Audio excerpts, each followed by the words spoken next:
இந்த கதையை சொல்ல மாட்டேங்கிறீங்களா? 2 கிளாஸ்ல திட்டுவாங்கண்ணா. டேய் இல்லடா, கதைக்கு இப்பதான் ஆரம்பம்னு சொல்ல வந்து அதுக்குள்ள அழுதுட்டேன். அண்ணா கதை சொல்றீங்களாண்ணா? சொல்லுவோம். சரி ஓகேண்ணா.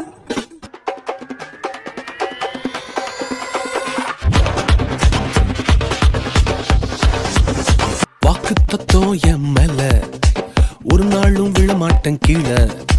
வாக்கு தத்துவம் என் மேல ஒரு நாளும் விழமாட்டேன் கீழே. கூட நிற்கும் கூட்டமெல்லாம் நாளாக மாறும்.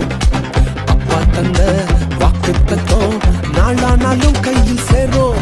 ஒரு யூத ராஜ சிங்கம் ஒண்ணு என் பக்கத்துல, அல்லேலூயா. அவர் சரித்திரத்தில் முடியாதுன்னு எதுவும் இல்ல, அல்லேலூயா.